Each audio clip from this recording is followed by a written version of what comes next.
Hey everybody, this is Brandon and Phil from Zade Comics, the artist and writer on the upcoming graphic novel Magic Cop, set to launch in less than 1 month in August of 2019 on Indiegogo, and the two best looking brothers in the whole comic book industry. And today we're here talking about Spider-Man Far From Home, right? Which is the sequel to the big reclamation of Spider-Man by Marvel, even though they didn't really get it from Sony. They just kind of borrowed it from Sony. Yeah. So that was Homecoming, and then now this is Far From Home. And the Marvel. Let's talk about the trailers and stuff. When I first saw the trailers, I was kind of disinterested in seeing more of these superhero movies. I feel like they're kind of super saturating the market. I don't know. I just wasn't that interested in. And then they launched the biggest bombshell at me that they probably could have, and they brought on Mysterio, which is like huge because first of all, Mysterio is not that big of a deal, and Mysterio is probably one of the coolest Spider-Man villains in my opinion. And for me, it was just, man, I really hope they do Mysterio justice, and we'll get to that part in a minute. But I was really, really looking forward to that. Jake Gyllenhaal's Mysterio. I didn't know how I was going to feel about that, but I was in for it. And how did you feel? I was excited for the same reason, having Mysterio in there. This movie was announced after the Thanos wipe. So, it's kind of like the hint that, Spider-Man's, not dead and everyone's going to come back. Yeah. But yeah, having Mysterio in there. And I want to talk about, like, the Spider-Man villains in general, because they could have went kind of like that Batman route where they're like, we'll just do another villain that's already been done on the big screen again. But I'm so glad that they didn't, because, Spider-Man having that huge rogues gallery, being one of the best rogues gallery in comics, up against next to Batman. And when you look at Batman's villains, we've seen a lot of them in the movies, and there's kind of like not any big notable ones that we haven't seen yet. But as for Spider-Man has a lot that we still haven't seen, and Mysterio being a pretty prominent one, along with like Kraven the Hunter and more villains like that. But I'm glad that they went in there and plucked him out of the comics onto the big screen, because he was one of my favorite parts of the movie. And he's a fairly realistic villain too. I don't know too much about him in the comics. Right, he doesn't have powers. Right. Yeah, he doesn't have powers. In the show, he had the holograms, and that is somewhat realistic. Within the next how many ever years, maybe we could have holograms. So that was a good use of that, like what they did with the Vulture. He didn't have like bird wings; he had like drone wings or whatever. And that's funny because now that you mention that, they're kind of like, especially with the Vulture, they're bringing him into a more realistic approach to that, but not sacrificing the universe of Spider-Man. Whereas like the Christopher Nolan Batman movies brought the whole universe into a little bit too much realism, I think. And then you lost the colorfulness of the comic booky aspect of Batman, where in these Spider-Man movies you don't, I don't think. Right, and in this movie in particular, there is a really, really good monologue by Mysterio that completely brings you back to the comic books. But we'll get to that in a second. So the movie comes out after Endgame, right? Yeah, Endgame, and then obviously spoilers, everybody's alive again. Except for a couple people, and so we have Spider-Man Far From Home. Now, my first problem with Spider-Man, just in general in these two movies, I'm not a huge fan of the high school, that whole the teenagers and stuff like that. I think it's really boring. I think it's really dumb how they're kind of forcefully including Flash into that group. Like, why is he part of the science group? He's supposed to be like a jockey douche. You know, he's a douche, but like, you know, that's not his character. You know, like, you got all these weird people together, and then it seems kind of forced, and it's kind of like, it's weird. The Spider-Man Far From Home, I felt like the first maybe 15, 20 minutes of the movie was almost useless. I was kind of like, oh my God, like, this is the Spider-Man movie they're giving us? Yeah. And I'm sitting in the theater, and I've only seen it once, and luckily I could kind of push that out of my mind because the rest of the movie is so good. But yeah, like that high school aspect of it, it's like, oh my God, come on already with this. I liked the teachers. The chaperones? The chaperones were pretty funny. Yeah. And Spider-Man's friend, the chubby kid, and his new girlfriend, that was pretty funny. That was funny, but like, so as a Spider-Man movie, it didn't need to be in a Spider-Man movie. But again, this is coming from the guy that likes the part in Spider-Man 3 where he's dancing around. I think it was funny. Oh, this is, yeah. Right, so right. Exactly okay. what I'm saying. Okay. Like, this is a Spider-Man movie? Okay, right. I didn't say that part needed to be in Spider-Man 3. I said that part's a funny part in Spider-Man 3. Like, it's not a Spider-Man scene by any means, but it is a comical part. Yeah. Okay? Yeah. But here, yeah, there's funny parts and stuff, and of course, you know, they could have a Peter Parker movie. You know, who would pay to see that? Nobody. But, you know, we're going to see a Spider-Man movie. Well, I think what they're doing is doing like the throwback to like the original Stanley Steve Ditko's, because I mean, when's the last time anyone's read Spider-Man in high school since like the incarnation, you know? I don't know. So like he was started off as a high school student, right. So you want to include that in these new reboot movies, you know? So it's kind of like that throwback. I guess. MJ, talk about MJ for a minute. I'm gonna pull up this meme. This is the meme I kept seeing every time they showed MJ. You could see for yourself. Smug. Yeah, I was like, man, what's the deal with this? Yeah, that's her defense mechanism of. Well, I get it. Yeah, that's the. I get it. The smugness. What are you fools doing? You know, that's how she is, which is a really different aspect than anyone's really used to. Playing off as Spider-Man. So when she was like, "Oh, you're Spider-Man," I figured it out. And then it was like, okay, I could see why she was looking at him like that. But then she completely goes back on that and was like, yeah, I really didn't know you were Spider-Man. And then I was like, so then you're just doing this Seymour Skinner face for no reason then? You know? Like, come on. Yeah. MJ, you know, I mean, they could have done a better job, I think. I'm not a huge fan of the way that she looks. She looks, yeah, I was going to say, she, at moments in the movie, I'm like, wow, she looks really thin. But she's also super young. Yeah, and she's also got the longest neck in the world. Yeah, that's what it was. She had a really long neck. So, yeah, it's weird. Casting choice. You know, they did the whole inclusion casting on it. Which is whatever. I don't care. I already saw the movie, so they got the money. My gripe with it, right, they make up a new character, but then give her the MJ initials, which they didn't need to do at all. That was kind of like... Yeah, it was like at the end of the last Nolan film for Batman. Yeah, with the Robin. And he's like, so my stupid. name is Robin.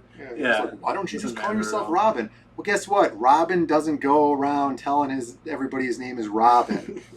That's why. It was stupid. Yeah. Yeah, so it's similar to that.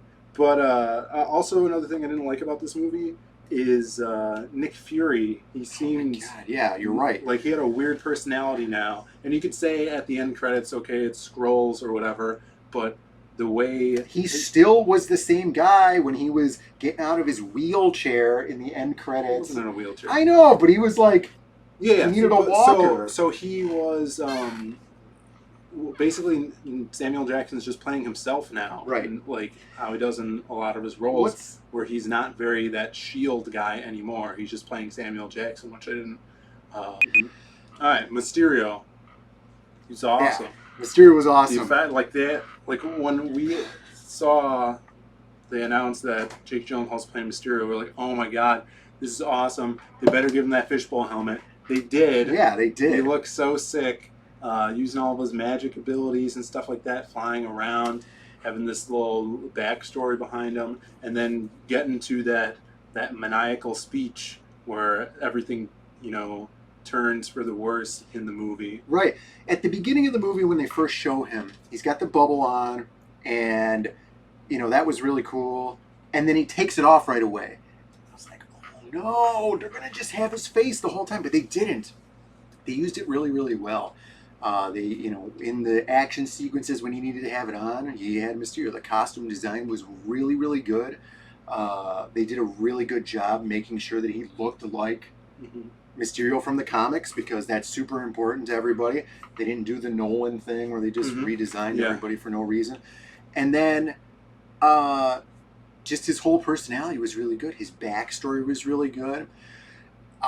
Sitting in the theater, there's a part where movie's going on. Or I guess we're gonna spoiler review. Movie's going on. He's helping Peter Parker or Spider-Man, and Spider-Man needs to help him, protect the Earth and stuff.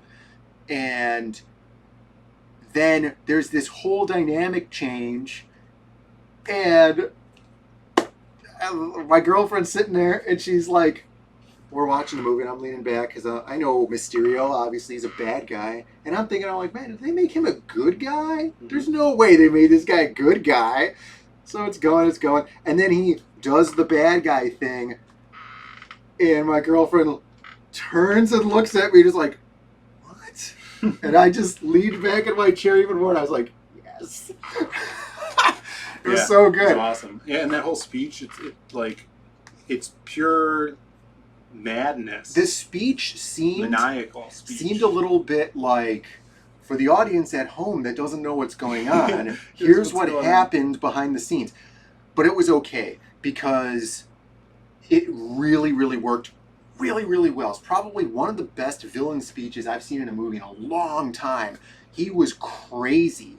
And, you called it from before. You were like, they're going to pull a Syndrome from The Incredibles, where he got shafted as a kid or something, and then he comes back, and then he's a villain now. And but yeah, the speech is really, really good. You could see how he's crazy with vengeance, and everybody that was involved did a really, really good job. Making the plan come together and everything, and the camera angles and the cinematography for that scene are just awesome and on point. Did you catch when during that big fight with the lava monster or whatever, and he shoots the web and pulls the projector off? Right. And the web clung to nothing? Right. And I'm like, oh, that's a hologram. And this whole thing is a hologram. And so I figured it out there. I didn't notice what he had pulled off of it, because to me it looked like a tow hitch. And then it got caught up like a tow hitch, and I was like, where did that come from? Because we were also eating at the same time. We went to Hollywood Boulevard Theater, and it's like a dine-in theater. So I was eating, and then, I should have probably been watching the movie. But yeah, I guess if you were keen-eyed, you probably could have noticed that before. His web sticks to nothing and then pulls off the thing. And almost kills MJ. Yeah. It's just hilarious. And but yeah, that's where I'm like, oh man, this whole thing's a hologram.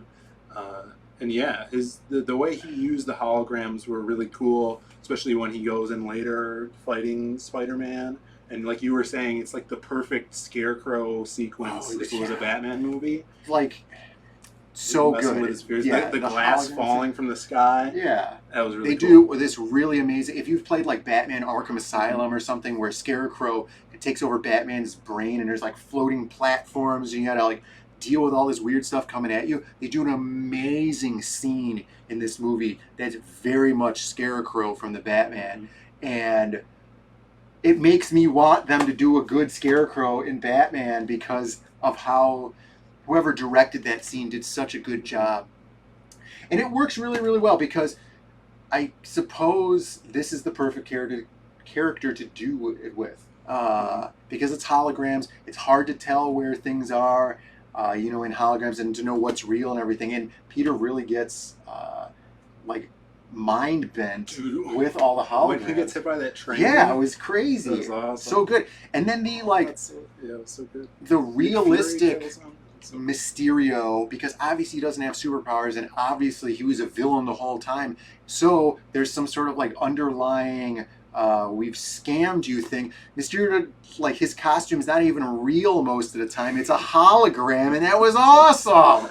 And then the part where they Nolaned up Mysterio to make him real was way cooler than anything they would have done in the Nolan Batman films. Like they gave him like this glass dome thing with like projections on the inside of it so he could like see the data of his holograms and stuff. And then he had a very simple like arm tablet where he would control all the stuff. But the fact that they gave him that dome, and then he also had like just a generic like mocap suit on for like modern. That's gonna be the poor man's Mysterio costume at Comic Cons. They're just gonna try to get this dome thing, like a big bowl from their house, and you're gonna see those guys walking around. It's gonna be awesome because I appreciated that as an original design so much. And that's another action figure they can put out too.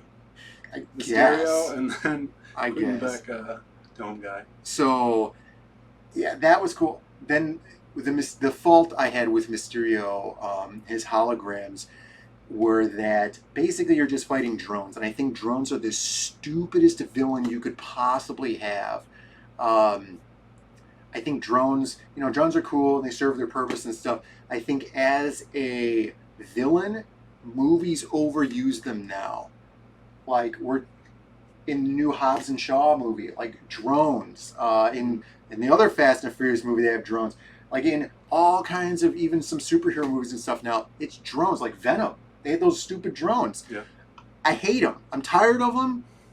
Like how about something cool? Like I would have preferred even if Mysterio had thrown down hollow cubes or something like that, or he had to set up like towers ahead of time and like the guy from the Shadow like mask them and blind them for everybody so that they didn't see these hologram I think towers. the reason they used the drones is because they needed something for him to obtain from that like Tony Stark thing that he stole, Yeah. So it helped out a lot. They could have done something else because it's not that hard to fold in a very small portion of a story into, we have this really cool villain mechanic. Let's change the villain mechanic because Tony Stark uses drones. I'm tired of it. We don't need any more drones. Do something cool, something more creative. Go back to the cartoon with the cubes. The cubes were cool. The cubes were awesome. Spider-Man finds the cube and he's like, what? Maybe if he comes back, that'll be his thing because he won't have the drones anymore.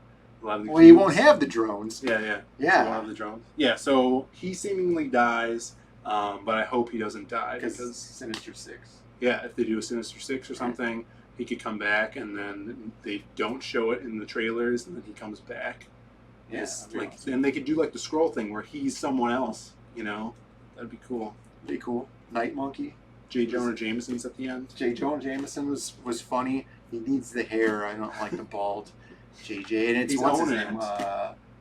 For Men Everywhere, Simmons. he's owning it.